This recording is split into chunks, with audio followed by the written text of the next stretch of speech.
لیکن اپنے دل کا اطمینان چاہتا ہوں۔ اللہ تعالیٰ نے فرمایا 4 پرندے لے کر انہیں ٹکڑے ٹکڑے کر ڈالو، پھر ان ٹکڑوں کو 4 مختلف پہاڑوں پر ایک ایک کر کے رکھ دو، پھر انہیں بلاؤ، وہ تمہارے پاس اڑتے چلے آئیں گے۔ خوب جان لو کہ اللہ زبردست اور بڑی حکمت والا ہے۔ رسول اکرم صلی اللہ علیہ وآلہ وسلم نے فرمایا، ابراہیم علیہ السلام نے عرض کیا، اے میرے رب مجھے دکھائیے آپ کیسے مردوں کو زندہ کریں گے۔ اللہ تعالیٰ نے آپ کو اس مشاہدہ پرندوں کو زندہ کر کے کروایا۔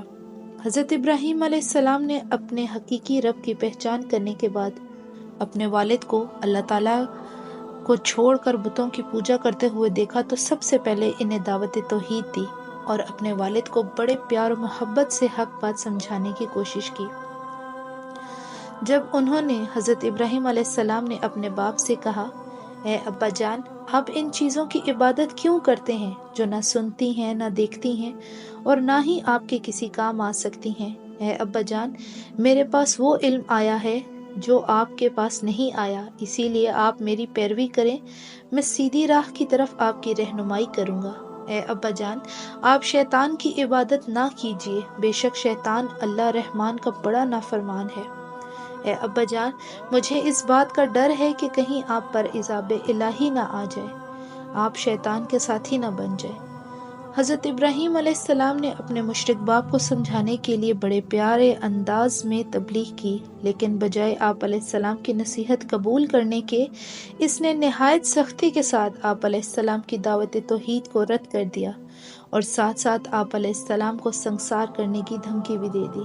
فرمان الہی ہے، اس آزر نے جواب دیا، اے ابراہیم، کیا تم میرے معبودوں کی روگردانی کر رہے ہو؟ سن لو، اگر تم باز نہ آئے تو میں تمہیں پتھر مار مار کے سنگسار کر دوں گا، اور بہتری اسی میں ہے تم ایک طویل مدت تک مجھ سے دور ہو جاؤ۔ حضرت ابراہیم علیہ السلام کے والد نے دعوت تبلیغ کو قبول کرنے کے بجائے آپ علیہ السلام کے ساتھ بڑا سخت رویہ اختیار کیا اور جلاوطنی کی زندگی گزارنے کو کہا۔ آپ علیہ السلام نے باپ کے سخت رویے پر بھی صبر و تحمل اور ادب کا مظاہرہ کرتے ہوئے انہیں بہت اچھا جواب دیا۔ فرمان الہی ہے، ابراہیم علیہ السلام نے کہا، اے ابا جان، آپ پر سلام ہو، میں اپنے رب سے آپ کے لیے بخشش کی دعا مانگتا رہوں گا، بے شک وہ مجھ پر بڑا مہربان ہے۔ میں آپ کو اور ان چیزوں کو چھوڑ رہا ہوں جنہیں آپ اللہ کے سوا پکارتے ہیں، اور میں تو اپنے پروردگار ہی کو پکاروں گا، مجھے یقین ہے کہ میں اپنے رب سے دعا مانگ کر محروم نہ رہوں گا۔ حضرت ابراہیم علیہ السلام اپنے وعدے کے مطابق اپنے والد کے لیے اس وقت تک دعائے استغفار کرتے رہے جب تک کہ اللہ تعالیٰ نے آپ علیہ السلام کو مشرکین کے لیے دعائے استغفار کرنے سے منع نہیں کیا۔ رسول اکرم صلی اللہ علیہ وآلہ وسلم نے فرمایا، ابراہیم علیہ السلام قیامت کے دن اپنے والد آزر سے اس حالت میں ملیں گے کہ اس کے چہرے پہ گرد و غبار اور سیاہی ہوگی۔ ابراہیم علیہ السلام فرمائیں گے، کیا میں نے آپ کو نافرمانی سے منع نہیں کیا تھا؟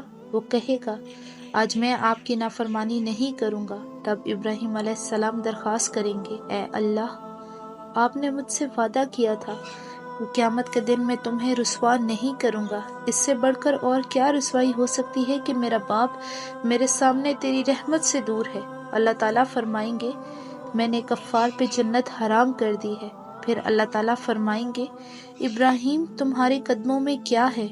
آپ علیہ السلام قدموں کی طرف دیکھیں گے تو نجاست سے لتھڑا ہوا ایک بجو نظر آئے گا جسے ٹانگوں سے پکڑ کر جہنم میں پھینک دیا جائے گا۔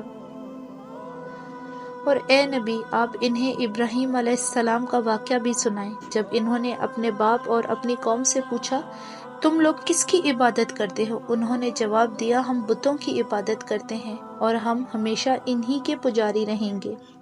ابراہیم علیہ السلام نے پوچھا، جب تم انہیں پکارتے ہو تو کیا وہ تمہاری بات سنتے ہیں یا وہ تمہیں کوئی نفع یا نقصان پہنچا سکتے ہیں؟ انہوں نے جواب دیا، یہ ہم کچھ نہیں جانتے، ہم نے تو اپنے باپ دادا کو اسی طرح کرتے پایا ہے۔ ابراہیم علیہ السلام نے فرمایا، کبھی تم نے ان پر غور و فکر بھی کیا ہے جن کی تم عبادت کرتے ہو، تم اور تمہارے پہلے باپ دادا؟ بلا شبہ یہ سب میرے دشمن ہیں جو تمہیں جہنم میں لے کے جائیں گے، سوائے اللہ رب العالمین کے جس نے مجھے پیدا کیا ہے، اور وہی میری رہنمائی کرتا ہے اور مجھے کھلاتا اور پلاتا ہے۔ اور جب میں بیمار ہوتا ہوں تو میری شفا کرتا ہے، اور وہی موت دے گا اور وہی دوبارہ زندہ کرے گا۔ وہی ہے جس سے میں امید رکھتا ہوں کہ وہ قیامت کے دن میری خطائیں معاف فرمائے گا۔ جب حضرت ابراہیم علیہ السلام کی دعوت توحید کو قوم نے ماننے سے انکار کر دیا تو آپ علیہ السلام قوم کو توحید کا سبق سکھانے کے لیے موقع کی تلاش میں تھے۔ آخرکار قوم کا عید کا دن آیا تو آپ علیہ السلام کو موقع مل گیا، لہٰذا جب قوم اپنے معمول کے مطابق عید منانے کے لیے شہر سے باہر جانے لگی تو انہوں نے حضرت ابراہیم علیہ السلام کو بھی ساتھ چلنے کی دعوت دی۔ آپ علیہ السلام نے سوچا کہ قوم کو مطمئن کرنے کے لیے ایسی کوئی ترتیب پیش کی جائے کہ وہ ساتھ لے کر جانے پر اصرار نہ کرے، اور میں قوم کے خود ساختہ معبودوں کو توڑ کر قوم کو یہ سمجھا دوں کہ جن بتوں کی تم عبادت کرتے ہو وہ تمہارا تو درکنار اپنا دفاع کرنے کی بھی صلاحیت نہیں رکھتے۔ چونکہ اس دور میں علم نجوم، ستاروں کو دیکھ کر معلومات حاصل کرنا بڑا عام تھا، لہٰذا آپ علیہ السلام نے قوم کو مطمئن کرنے کے لیے ستاروں کی طرف دیکھ کر فرمایا میری طبیعت ناساز ہے۔ بس ابراہیم علیہ السلام نے بڑے بت کو چھوڑ کر باقی سب بتوں کو ٹکڑے ٹکڑے کر دیا تاکہ وہ اسی بڑے بت کی طرف لوٹے۔ حضرت ابراہیم علیہ السلام کی قوم کے لوگ جب عید منا کر واپس لوٹے تو سب سے پہلے اپنے بتوں کی عبادت کے لیے بت خانہ میں گئے اور اپنے معبودوں کو ٹوٹا ہوا دیکھ کر غصے میں آ گئے اور کہنے لگے، کس نے ہمارے معبودوں کی توہین کی ہے؟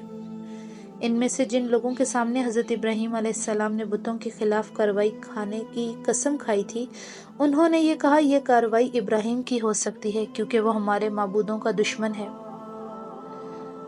بس جب وہ واپس آئے اور بتوں کا حال دیکھا تو کہنے لگے ہمارے معبودوں کے ساتھ یہ کس نے کیا ہے؟ ایسا شخص تو یقیناً ظالموں میں سے ہے۔ بعض لوگوں نے کہا ہم نے ایک نوجوان کو ان کا تذکرہ کرتے ہوئے سنا تھا جسے ابراہیم کہا جاتا ہے۔ سب نے کہا اچھا اسے پکڑ کر لوگوں کی نگاہوں کے سامنے لاؤ تاکہ وہ سب لوگ اسے دیکھیں۔ جب ابراہیم علیہ السلام آ گئے تو انہوں نے کہا اے ابراہیم، کیا آپ نے ہمارے معبودوں کے ساتھ یہ حرکت کی ہے؟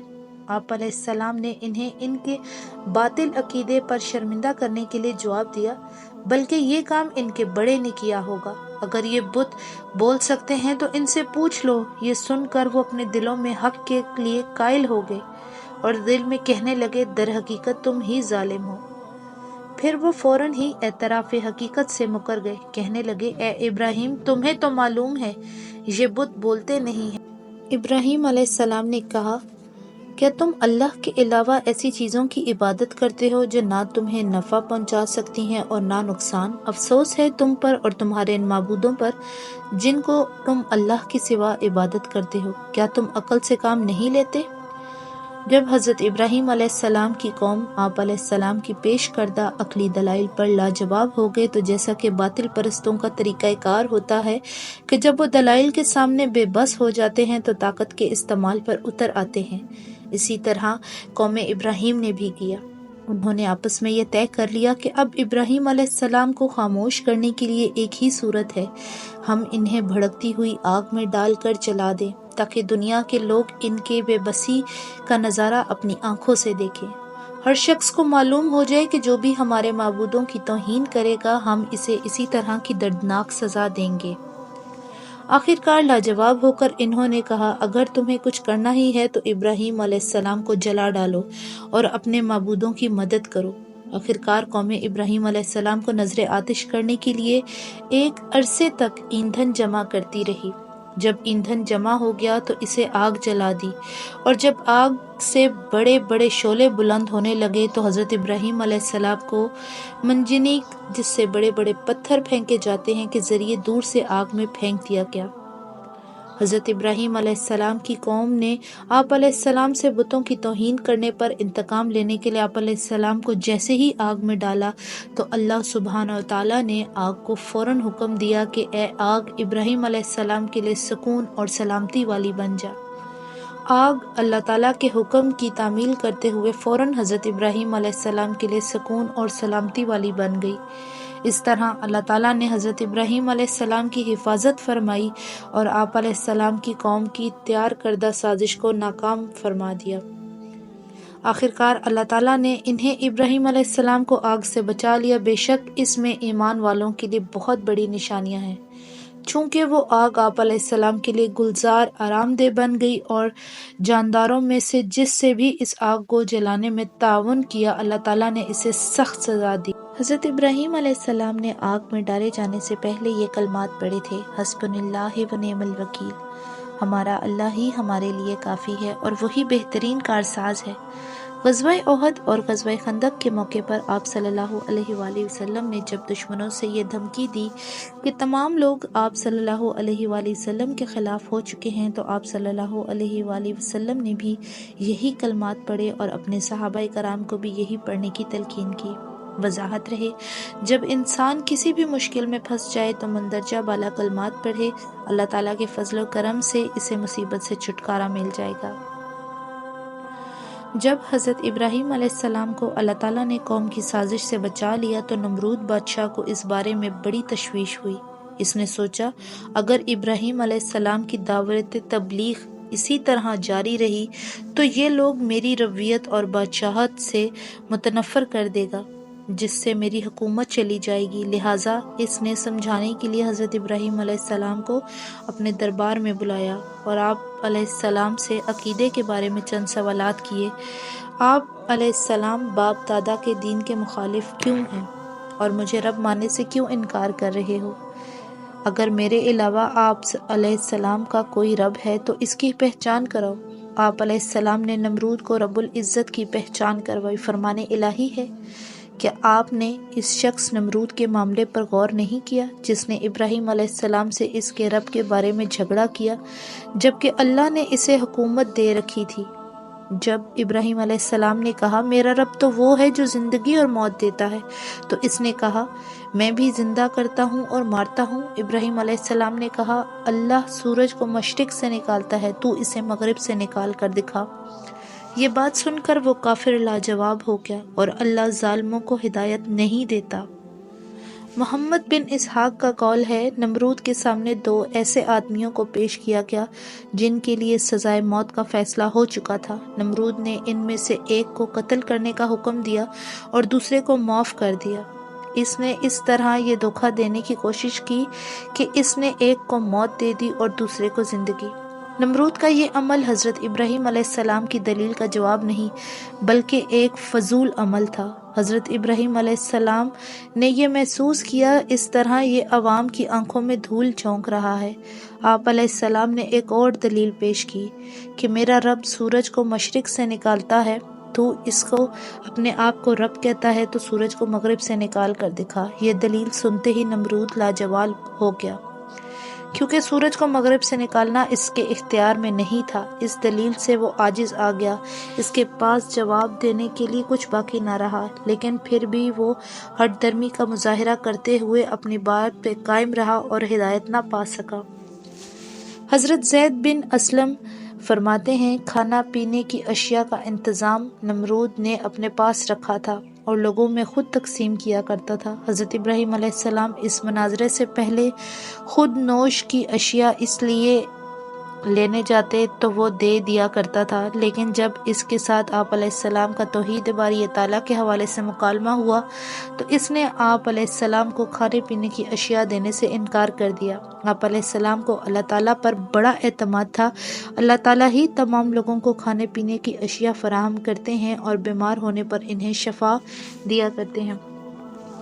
لہٰذا آپ علیہ السلام نے گھر کے قریب آ کر گھر والوں کو مطمئن کرنے کے لیے جن بوروں میں کھانا پینے کی اشیاء لانی تھی ان میں مٹی بھر لی اور گھر میں رکھ کر خود سو گئے۔ اللہ تعالیٰ نے اس مٹی کو بطور معجزہ غلے میں تبدیل کر دیا۔ آپ علیہ السلام کی زوجہ محترمہ حضرت سارہ علیہ السلام جیسے ہی ان بوروں کے پاس گئی تو انہیں عمدہ قسم کے غلے سے بھرے ہوئے پایا۔ انہوں نے وہاں سے غلہ لے کر کھانا تیار کیا۔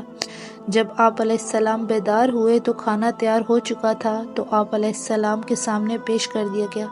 آپ علیہ السلام نے حضرت سارہ علیہ السلام سے پوچھا یہ کھانا کہاں سے آیا ہے؟ حضرت سارہ علیہ السلام نے جواب دیا جو غلہ آپ لائے ہیں میں نے اسی میں سے یہ کھانا تیار کیا ہے۔ آپ علیہ السلام فوراً سمجھ گئے اللہ تعالیٰ نے معجزانہ طور پر مٹی کو غلے میں تبدیل کر دیا، اور جو شخص بھی پرہیزگاری اختیار کرتا تو اللہ تعالیٰ اس کے لیے مشکلات سے نکلنے کا راستہ بنا دیتے ہیں۔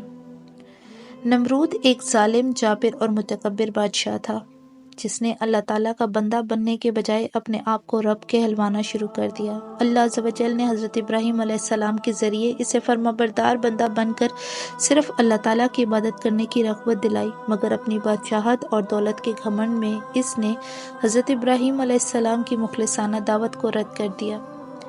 حضرت زید بن اسلم فرماتے ہیں، جب نمرود بادشاہ کی نافرمانیاں حد سے بڑھ گئیں تو اللہ تعالیٰ نے اس کے پاس ایک فرشتہ بھیجا جس نے اسے اللہ پر ایمان لانے کو کہا، لیکن اس نے انکار کر دیا۔ 3 بار فرشتے نے یہی دعوت پیش کی، تینوں بار نمرود نے انکار کر دیا اور کہنے لگا، تم اپنے لشکر لے آؤ اور میں اپنے لشکر لے کر آتا ہوں۔ چنانچہ دوسرے دن نمرود نے سورج طلوع ہونے سے پہلے اپنی فوجوں کو جمع کر لیا۔ اللہ تعالیٰ نے بڑی تعداد میں مچھروں کو بھیج دیا جنہوں نے نمرود کی فوجوں کو اس طرح کاٹا کہ ان کے جسم پر صرف ہڈیاں رہ گئیں۔ ایک مچھر نمرود بادشاہ کے ناک میں گھس گیا جو اسے بار بار کاٹتا تھا۔ اللہ تعالیٰ نے اس مچھر کے ذریعے اسے کافی عرصے تک عذاب میں مبتلا رکھا۔ جب اس کے سر پر کچھ مارا جاتا تو بادشاہ کو کچھ سکون ملتا، جب مارنا چھوڑ دیا جاتا تو مچھر پھر کاٹنے لگتا۔ آخرکار وہ اللہ تعالیٰ کے حکم سے اسی مچھر کے کاٹنے سے ہلاک ہو گیا۔ حضرت ابراہیم علیہ السلام نے اپنے باپ سے لے کر بادشاہ تک توحید کی دعوت پیش کی، لیکن اس دعوت تبلیغ کو سوائے آپ علیہ السلام کی بیوی حضرت سارہ علیہ السلام اور بھتیجے حضرت لوط علیہ السلام کے کسی اور نے قبول نہیں کیا۔ جب آپ علیہ السلام اللہ تعالیٰ کی عبادت کرتے تو قوم آپ علیہ السلام کو تکلیف پہنچاتی۔ آپ علیہ السلام نے جب قوم کی ہٹ درمی، انکار، کفر پر اصرار دیکھا تو ان سے نا امید ہو کر اللہ رب العزت کے حکم سے اپنی بیوی سارہ اور بھتیجے لوط کو ساتھ لے کر بابل سے ملک شام ہجرت کی تاکہ وہاں آزادی کے ساتھ اللہ تعالیٰ کی عبادت کریں۔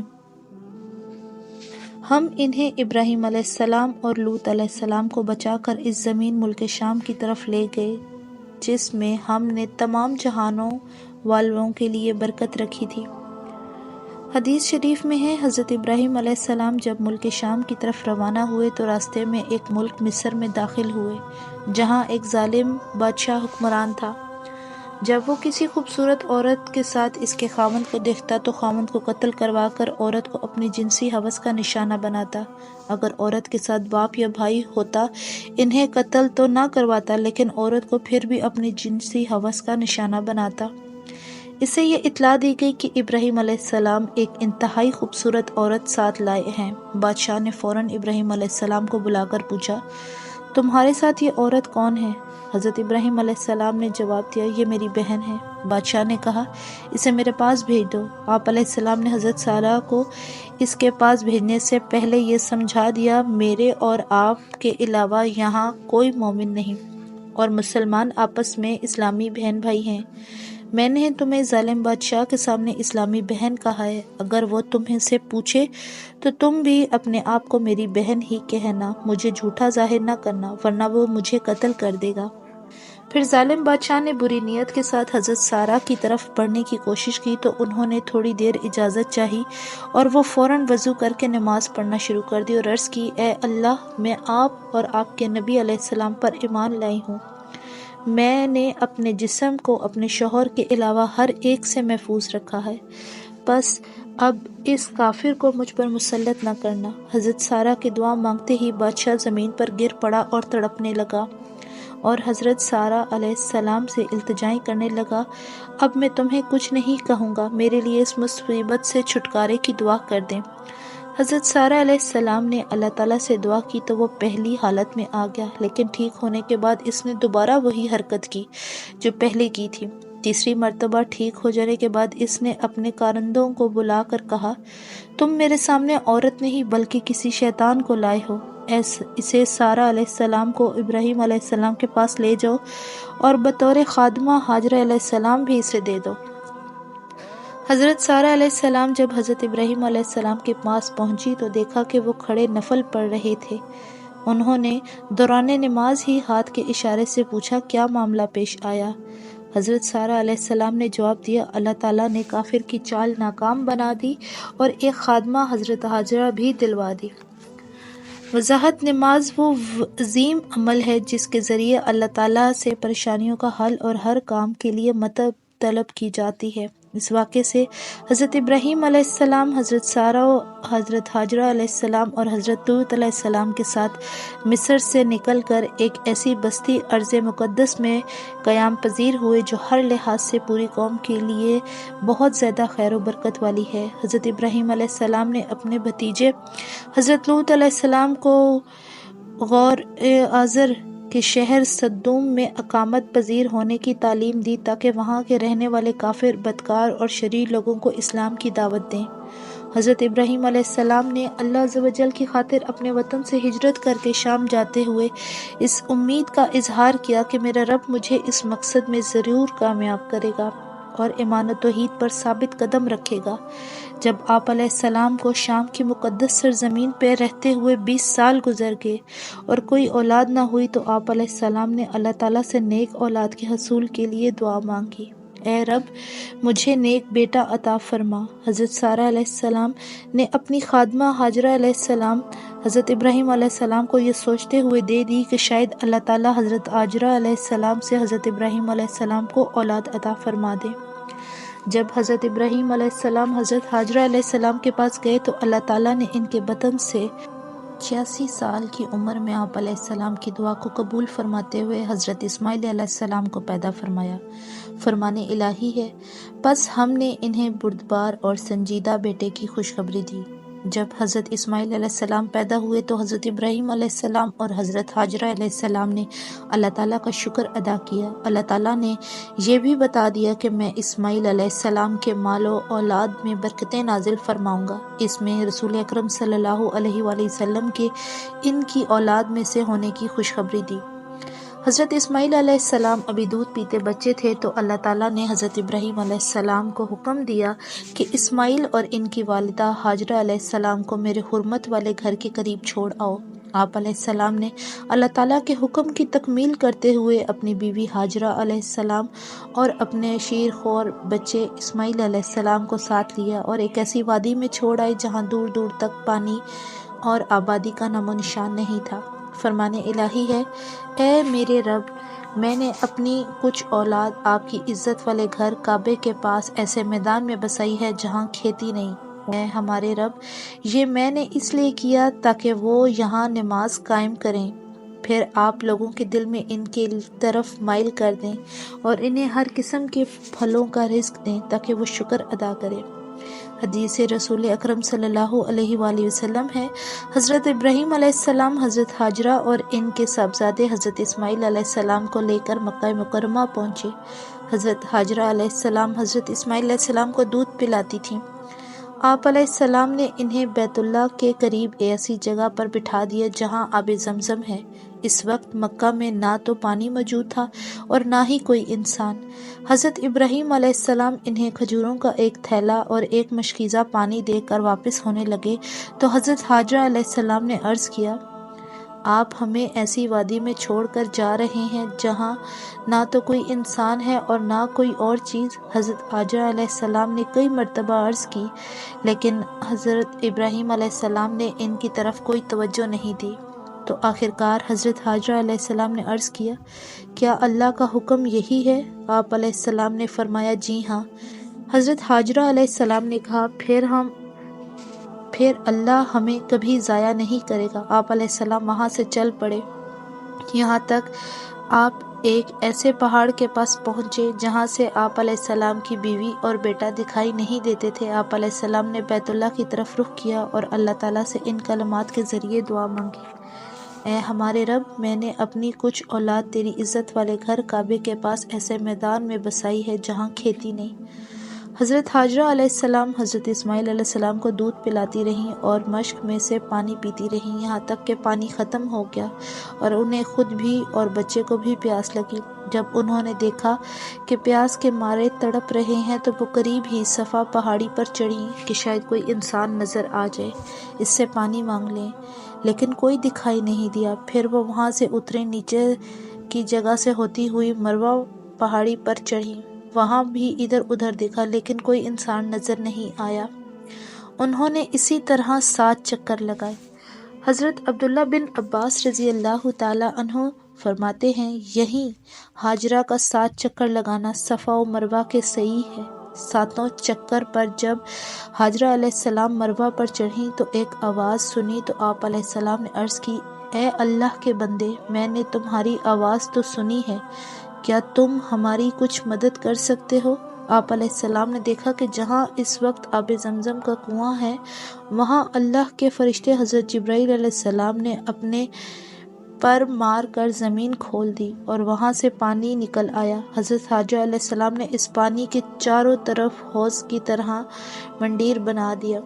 جیسے ہی آپ اس پانی سے چلو لیتیں تو وہ چشمہ خوب جوش مارتا۔